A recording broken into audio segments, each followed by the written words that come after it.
Friends, आप लोग agree करेंगे कि एक मैनेजर को अगर सक्सेसफुल बनना है तो उसको अपना रोल क्लियर होना चाहिए।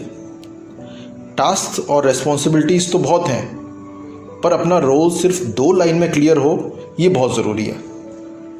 जो रोल प्ले हम देखने जा रहे हैं उसमें एक नया एरिया मैनेजर ये समझना चाहता है कि उसकी प्रायोरिटीज़ क्या होनी चाहिए।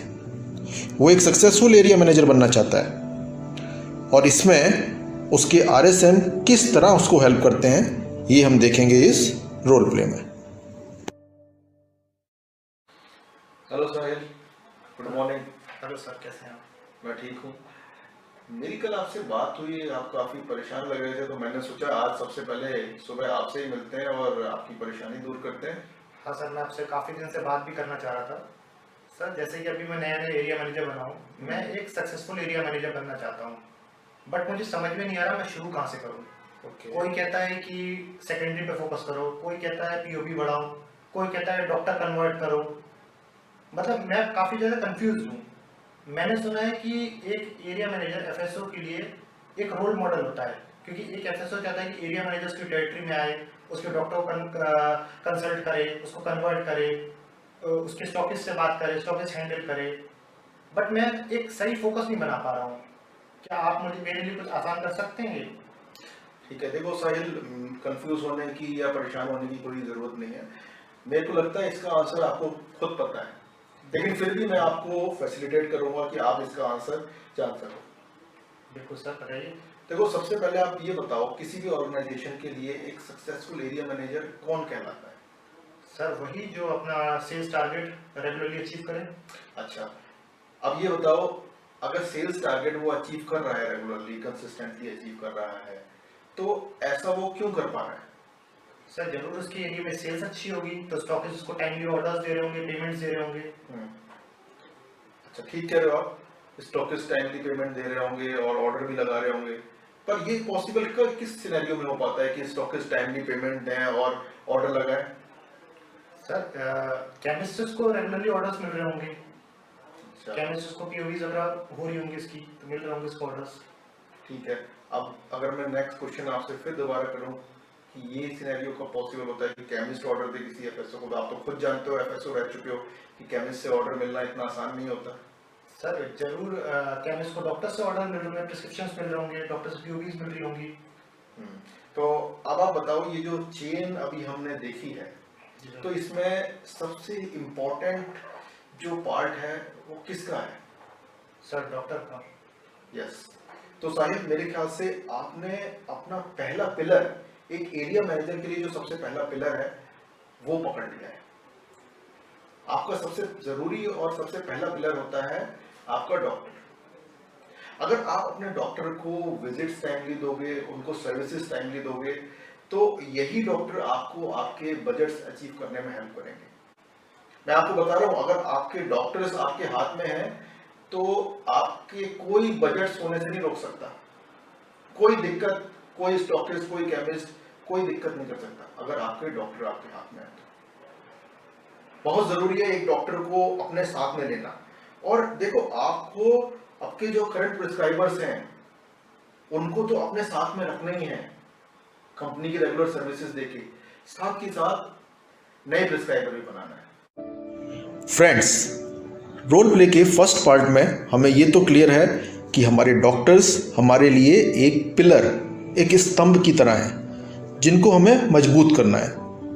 मजबूत क्यों करना है? बिजनेस के लिए।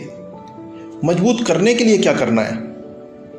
टाइमली विजिट्स एंड सर्विसेज, जिससे हम उनको अपने कंपनी और अपने कंपनी के प्रोडक्ट्स के साथ एंगेज कर सकें। पर रोल प्ले यहीं एंड नहीं होता। आगे हम देखेंगे सबसे इंपॉर्टेंट पार्ट एक एरिया मैनेजर के रोल का। So let us see and understand. अच्छा, आप ये बात बताओ, आपने डॉक्टर तो एक मैंने आपको बताया पहला पिलर। आप ये बताओ, एक डॉक्टर किसी कंपनी के लिए कोई ब्रांड्स क्यों प्रिस्क्राइब करता है?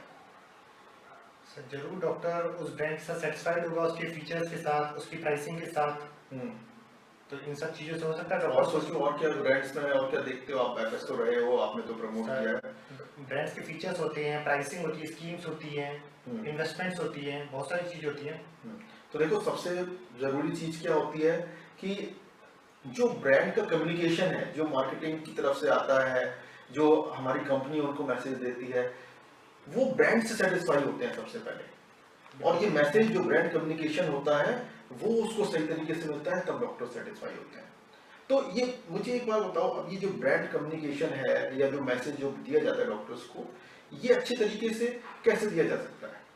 सर ये एफएसओ देता है सारी, मतलब एक एफएसओ ही एक ऐसा मीडियम होता है जो हमारी कम्युनिकेशंस को डॉक्टर तक क्लियरली पहुंचाता है और बहुत अच्छी तरीके से। बिल्कुल बिल्कुल, देखो आप एक अच्छे एफएसओ रहे हो, आपने अपने एरिया में अच्छे तरीके से मैसेज पहुंचाया डॉक्टर्स को, तभी आप इतने सारे यूजर्स क्रिएट कर सके और अपने एरिया से एक सक्सेसफुल एरिया मैनेजर बन के निकले हो।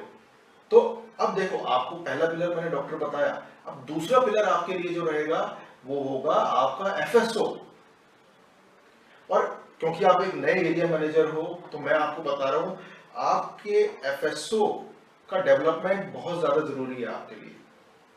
और एफएसओ का डेवलपमेंट किस चीजों पे करोगे आप, किस पैरामीटर्स पे करोगे?